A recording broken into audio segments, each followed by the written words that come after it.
नमस्कार, स्वागत है आपका बुलेटिन में। मैं हूं आपके साथ विशाल। खबरों का रुख करेंगे, उससे पहले नजर डालते हैं इस वक्त की हेडलाइंस पर। सरकार और किसानों के बीच नहीं बन रही बात, कई दिनों से धरने पर किसान, आखिर कब निकलेगा समाधान। पश्चिम बंगाल में जेपी नड्डा के काफिले पर हमला, सीएम त्रिवेंद्र सिंह रावत ने ट्वीट कर साधा निशाना, कहा घटना लोकतंत्र को संसार करने वाली। मुख्यमंत्री त्रिवेंद्र सिंह रावत ने मुख्यमंत्री आवास में इलेक्ट्रॉनिक बस का ट्रायल किया शुभारंभ, देहरादून स्मार्ट सिटी लिमिटेड द्वारा होगा संचालन। सितारगंज में प्लास्टिक पार्क को केंद्र से मंजूरी, सिडकुल ने पार्क को विकसित करने के लिए शुरू की तैयारियां। ठंड मौसम में बढ़ी सियासी गर्मी, कोरोना वैक्सीन पर सियासी घमासान जारी, बयानबाजी तेज, विपक्ष ने सरकार पर उठाए सवाल। सोनप्रयाग में नहीं हुआ पार्किंग का निर्माण कार्य पूरा, वाहनों की पार्किंग करने में हो रही दिक्कतें, यात्रा सीजन में लोगों को उठानी पड़ रही है परेशानी। आप देख रहे हैं के न्यूज, खबरों का सारथी। मुख्यमंत्री त्रिवेंद्र सिंह रावत ने मुख्यमंत्री आवास में देहरादून स्मार्ट सिटी लिमिटेड द्वारा देहरादून शहर में इलेक्ट्रॉनिक बस का ट्रायल रन का फ्लैग ऑफ कर शुभारंभ किया। इस अवसर पर मुख्यमंत्री त्रिवेंद्र सिंह रावत ने देहरादून की जनता को बधाई देते हुए कहा कि यह एक अच्छी शुरुआत हुई है और पर्यावरण की दृष्टि से यह उत्तराखंड के लिए महत्वपूर्ण कदम साबित होगा। उन्होंने बताया कि स्मार्ट सिटी देहरादून के अंतर्गत इस वित्तीय वर्ष में 30 बसें चलाने के प्रयास किए जा रहे हैं। हमारा यह भी प्रयास हो रहेगा कि धीरे धीरे मसूरी, ऋषिकेश, हरिद्वार तक इन इलेक्ट्रॉनिक बसों को चलाया जाए। उन्होंने कहा कि भारत सरकार का भी प्रयास है कि वर्ष 2030 तक पूरे देश में इलेक्ट्रिक बसें की ओर लाया जाए। इस अवसर पर मेयर देहरादून सुनोर उनियाल गामा, विधायक Ganesh Joshi, CEO smart city Dehradun Ashish Srivastava भी उपस्थित रहे।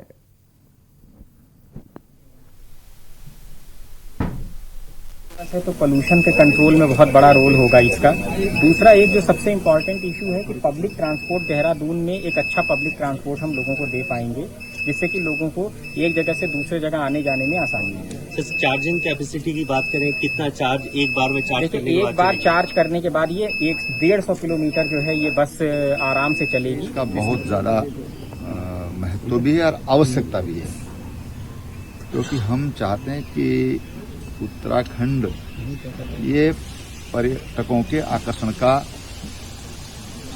केंद्र बना रहे और अधिक बने। इस दृष्टि से प्रदूषण कम से कम कैसे किया जा सकता है। देहरादून में भारतीय जनता पार्टी के राष्ट्रीय अध्यक्ष जेपी नड्डा के काफिले पर हुए घातक हमले की प्रदेश के पर्यटन, सिंचाई, धर्म, सर्व एवं सांस्कृतिक मंत्री सतपाल महाराज ने कड़ी निंदा करते हुए हमलावरों को गिरफ्तार करने और दंडित करने की मांग की है। सतपाल महाराज ने कहा कि पश्चिम बंगाल में भाजपा के बढ़ते प्रभाव और नड्डा जी के दौरे से टीएमसी बौखला गई है।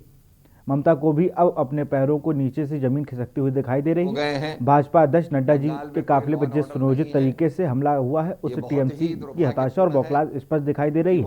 महाराज ने कहा कि भाजपा के राष्ट्रीय अध्यक्ष जगत नड्डा इन दिनों बंगाल दौरे पर हैं, लेकिन उनकी सुरक्षा को लेकर बंगाल सरकार का रवैया ठीक नहीं है। जिस प्रकार लापरवाही बरती जा रही है वह लोकतंत्र के लिए बेहद गंभीर है। उन्होंने कहा कि टीएमसी कार्यकर्ता के जो हमला हुआ है, भाजपा के काफिला पर लाठी डंडे और पत्थरों से हमला किया गया, जिसमें बीजेपी नेता कैलाश विजयवर्गीय भी घायल हो गए, जबकि भाजपा अध्यक्ष जेपी नड्डा इस हमले में बाल बाल बचे हैं। महाराज ने कहा कि पुलिस की मौजूदगी में टीएमसी गुंडा इस कायराना हरकतों की वजह से कड़े शब्दों में निंदा करता हूं। ये बहुत ही दुर्भाग्यपूर्ण है कि वहां हिंसा हो रही है और माननीय भारतीय जनता पार्टी।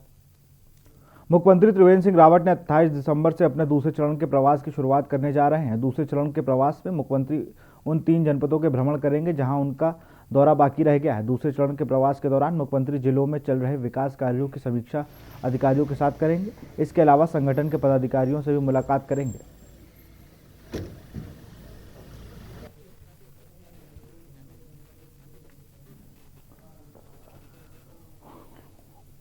प्रवास अभी जो टेंटेटिव जो बना है वो 28 दिसंबर को मैं अपने प्रवास के दूसरे चरण की शुरुआत करूंगा। 3 जनपदों में मेरा प्रवास रात्रि प्रवास नहीं हो पाया था, तो मेरी कोशिश होगी कि इस महीने में उसको पूरा करूं।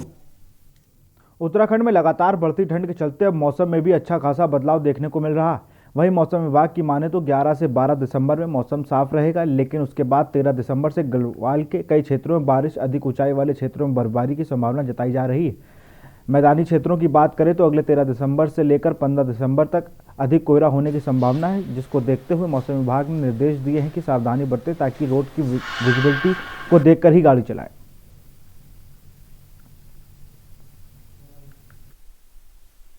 मौसम के लिए बात करें उत्तराखंड के लिए तो आज 10 तारीख दिसंबर की है और आज तो मौसम साफ है, कल भी मौसम करीब साफ ही रहेगा।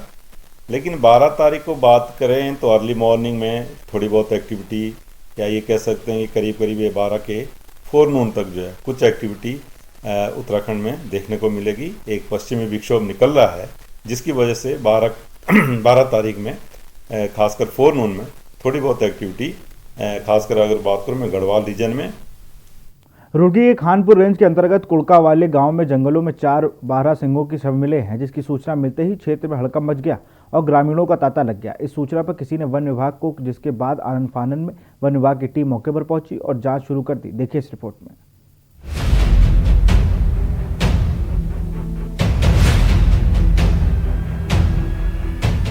रुड़की के खानपुर रेंज अंतर्गत कुड़कावाला गांव के जंगलों में 4 बारह सिंहों के शव मिले, जिसकी सूचना मिलते ही क्षेत्र में हड़कंप मच गया और ग्रामीणों का तांता लग गया। इसकी सूचना किसी ने वन विभाग को दी, जिसके बाद आनन फानन में वन विभाग की टीम मौके पर पहुंची और जांच शुरू कर दी। आखिर सवाल उठता है कि एक ही स्थान पर 4 बारह सिंहों की मौत कैसे हो सकती है। इस घटना से वन विभाग के कर्मचारियों पर सवालिया निशान खड़ा होना तय है। विभागीय अधिकारी करंट लगने को लेकर भी सांभरों की मौत होने का दावा कर रहे हैं। तो बड़ा सवाल ये भी है, अगर पेड़ों की हरी शाखाएं तारों से टकरा रही हैं, तो उन्हें वक्त से पहले क्यों नहीं काटा गया, जो खुद अपने आप में एक बड़ा सवाल है। वहीं कुछ लोगों का दबी जुबान में यह भी कहना है कि कुछ किसान अपनी फसल को जंगली जानवरों से बचाने के लिए बिजली के तार लगा देते हैं, जिससे उनकी मौत हो जाती है।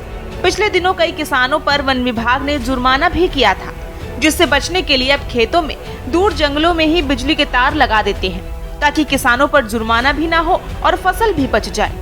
फिलहाल सांभरों के शवों के पोस्टमार्टम के लिए डॉक्टरों की टीम बुलाई गई है, जिससे स्थिति साफ हो जाएगी कि आखिर एक साथ 4 सांभर कैसे मर गए। गहनता से यदि जांच की जाए तो आरोपी जल्द ही सलाखों के पीछे होंगे। रुड़की से के न्यूज के लिए शाहिद खान की रिपोर्ट। देश भर में कोरोना वैक्सीन को लेकर लोग लंबे समय से इंतजार कर रहे हैं, जिसको लेकर केंद्र सरकार के साथ साथ उत्तराखंड सरकार भी लगातार मॉनिटरिंग कर रही है। आपको बता दें कि राज्य में जनवरी 2021 में पहले चरण में 20% लोगों को वैक्सीन मुहैया कराई जाएगी, जिसको लेकर उत्तराखंड स्वास्थ्य सचिव अमित नेगी का कहना है कि वैक्सीन को लेकर लगातार मॉनिटरिंग की जा रही है।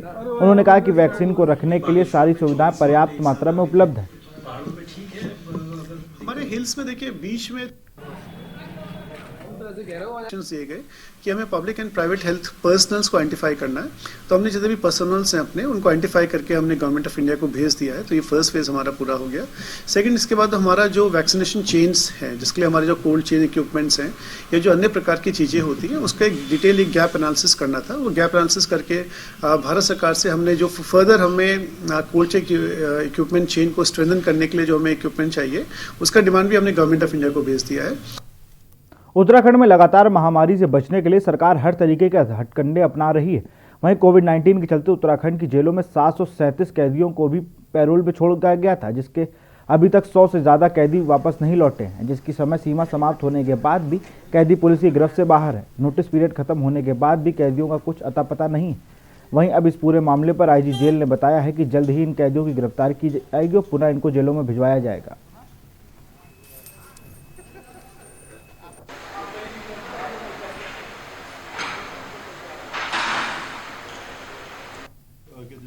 करीब 737 के आसपास कैदी जो थे वो पैरोल पे गए थे, उसमें से करीब 100 के आसपास अभी उन्होंने वापसी नहीं करी है। इस संबंध में जितने भी जिला सुपरिटेंडेंट हैं कारागार विभाग के और जो जिला में पुलिस अधीक्षक है हमारे जनपदों में, उनको निर्देशित किया गया है कि उनको अरेस्ट करके उनको कारागार में। बंगाल ने भाजपा के राष्ट्रीय अध्यक्ष जेपी नड्डा के काफिले पर हुए पथराव को लेकर देहरादून में महानगर युवा मोर्चा में ममता सरकार का पुतला फूंककर जमकर नारेबाजी की।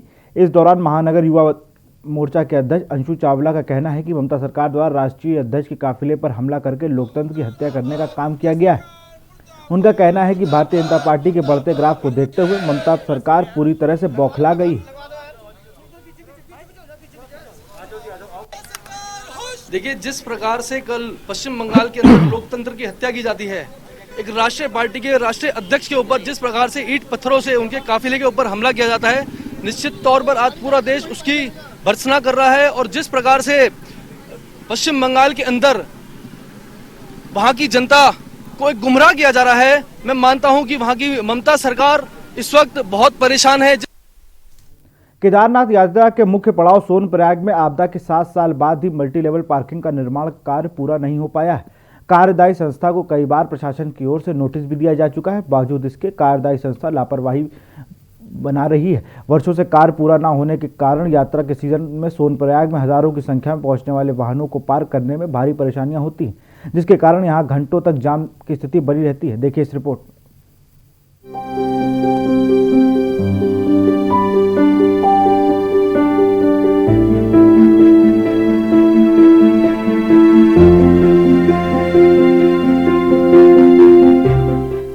केदारनाथ आपदा के समय सोनप्रयाग से गौरीकुंड तक 5 किलोमीटर मोटर मार्ग का जगह जगह नामो निशान मिट गया था। साथ ही गौरीकुंड स्थित बड़ी एवं छोटी पार्किंग भी आपदा की भेंट चढ़ गई थी।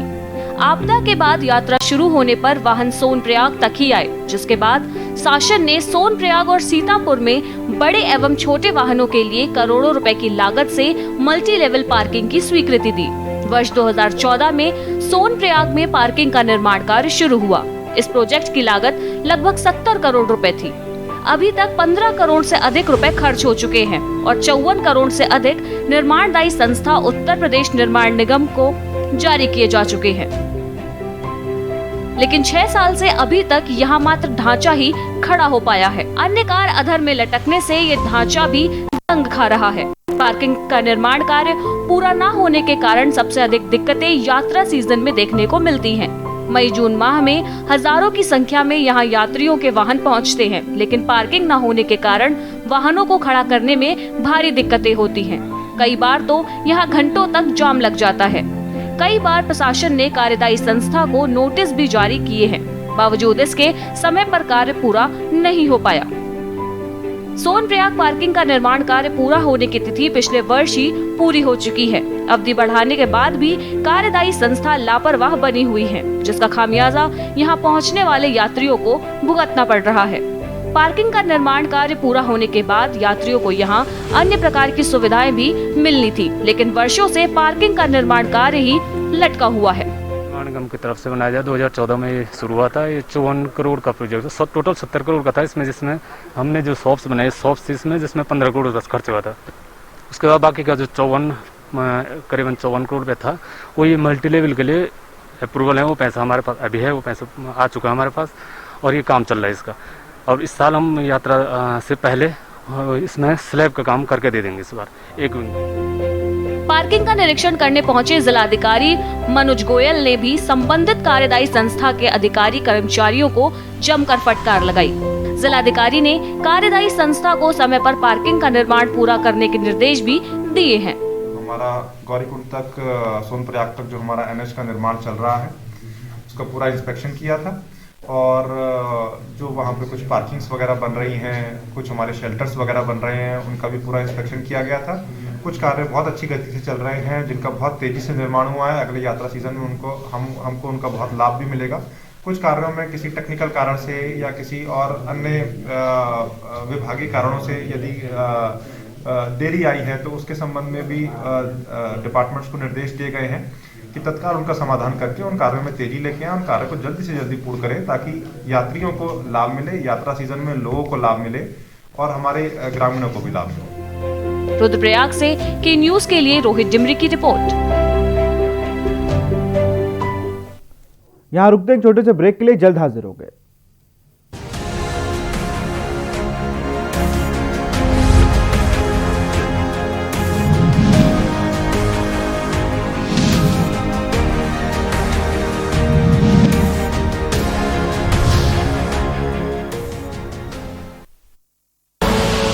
आप देख रहे के न्यूज, खबरों का सारथी।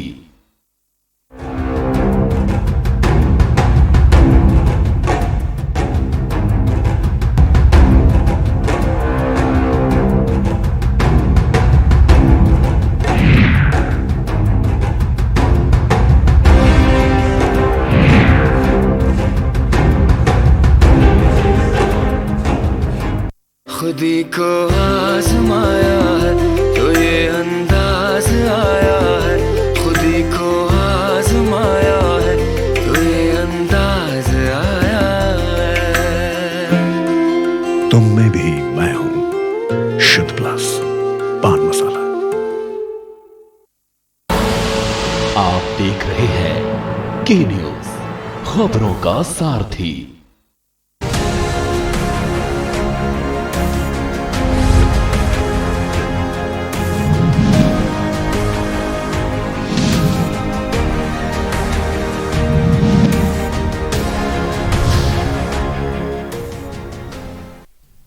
ब्रेक के बाद आपका स्वागत है। उत्तर भारत के ज्यादातर इलाकों में न्यूनतम तापमान सामान्य से अधिक दर्ज किया जा रहा है, जिसके चलते मौसम शुष्क बना हुआ है। वहीं दूसरी तरफ जम्मू कश्मीर, लद्दाख, हिमाचल प्रदेश और उत्तराखंड में बर्फबारी जारी है। देखिए इस रिपोर्ट में। उत्तर भारत के अधिकतर इलाकों में मौसम शुष्क बना हुआ है। उत्तर प्रदेश, राजस्थान, हरियाणा, पंजाब के ज्यादातर हिस्सों में न्यूनतम तापमान सामान्य से अधिक दर्ज किया जा रहा है। मौसम विज्ञान विभाग के अनुसार वेस्टर्न डिस्टर्बेंस के कारण जम्मू कश्मीर, लद्दाख, हिमाचल प्रदेश एवं उत्तराखंड में 11-12 दिसंबर को बारिश और बर्फबारी होने का अनुमान है। वहीं हिमाचल की कुछ जगहों पर बर्फबारी भी हुई है, तस्वीरों में आप देख सकते हैं।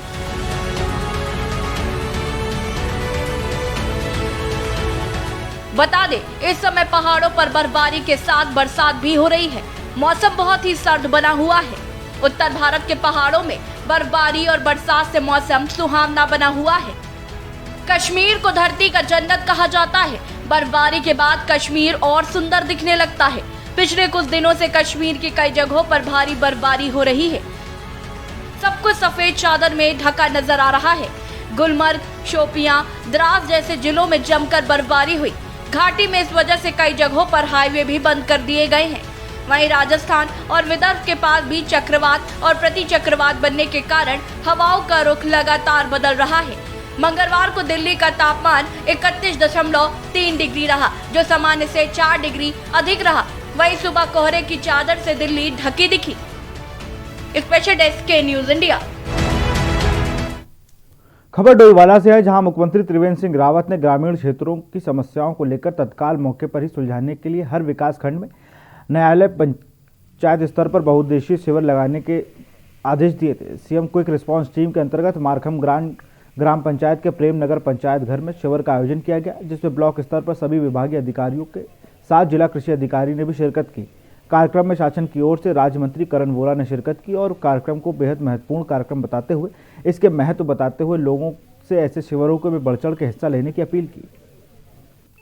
मुख्यमंत्री जी ने ये एक बहुत महत्वपूर्ण ये योजना चलाई है कि आम जन तक ग्राम अधिकारी स्वयं उनकी समस्याओं का संज्ञान लेकर के उसका समाधान करने का प्रयास करें और किसी भी ग्रामीण को कहीं कार्यालय के किसी के ऑफिस के चक्कर न काटने पड़े। इसलिए बहुत महत्वपूर्ण ये योजना है और महत्वपूर्ण कार्यक्रम ये चल रहा है। इस कार्यक्रम का लाभ कहीं ना कहीं जनता को अवश्य मिलेगा। बिल्कुल इसकी समीक्षा भी इसकी होगी और देखा जाएगा और यहाँ पे प्रशासन स्तर पर भी और शासन स्तर पर भी इसकी समीक्षा अवश्य होगी। जवाबदेही तय होगी। बिल्कुल तय होगी। वैश्विक महामारी कोरोना वायरस कोविड-19 ने उत्तराखंड में प्रभाव और लोगों को रोजाना संक्रमित होने के मामले लगातार बढ़ते जा रहे हैं। लिहाजा ऐसे में हर कोई इस वायरस की वैक्सीन के बारे में इंतजार कर रहा है। तो वहीं केंद्र सरकार भी लगातार कोरोना वायरस की वैक्सीन के बारे में लोगों को जानकारी देते हुए साल के प्रथम तिमाही में कोरोना वायरस की वैक्सीन लाए जाने की दावा कर रही है। लिहाजा सरकार ने वैक्सीन के लाए जाने को लेकर तैयारियां भी शुरू कर दी है। सरकार द्वारा प्रथम चरण में राज्य की आबादी के 20% लोगों को कोरोना वायरस से बचाव के लिए वैक्सीन दिए जाने की तैयारी की है। लेकिन ऐसे में विपक्ष भी चुप नहीं है और विपक्ष लगातार निशाना साधते हुए सरकार की इस बात को खोखला बता रही है। देखिए इस खास रिपोर्ट में।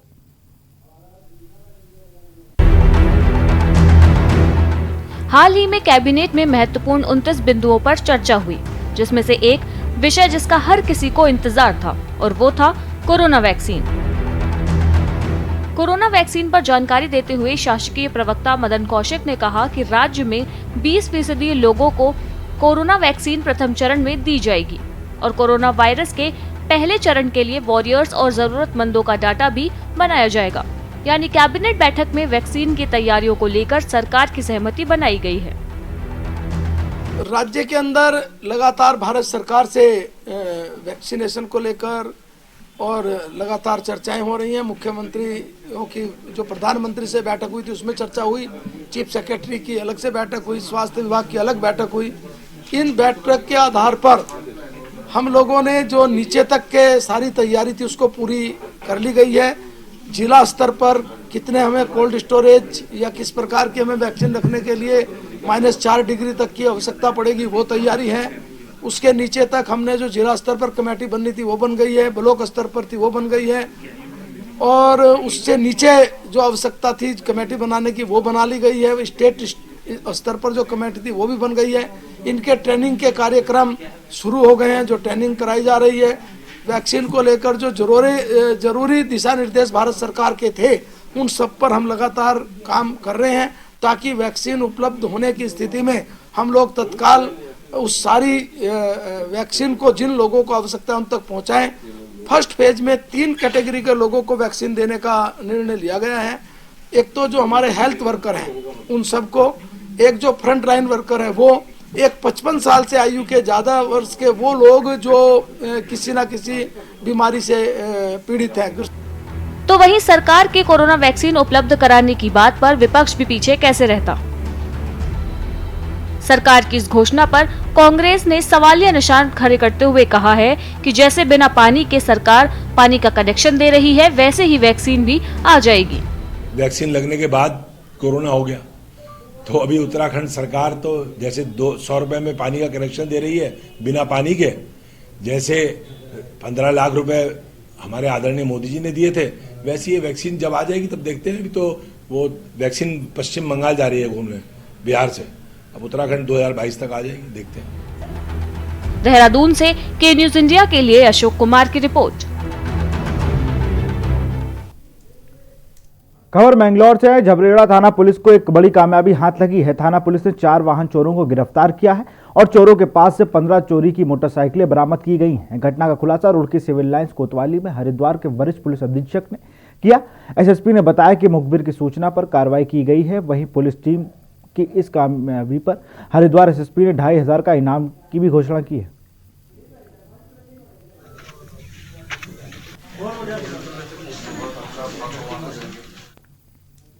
पहाड़ों में हो रही बर्फबारी के बाद तराई क्षेत्रों में ठंड बढ़ने लगी है। आलम यह है कि पिछले 2 दिनों में तराई के क्षेत्रों में कोहरा बहुत ज्यादा हो रहा है, जिस कारण उधम सिंह नगर जिले के क्षेत्रों में ठंड बढ़ने लगी है और लोग अलाव के सहारे ले रहे हैं। लेकिन नगर निगम रुद्रपुर अपने खोखले दावे पेश कर रही है। देखिए इस रिपोर्ट में।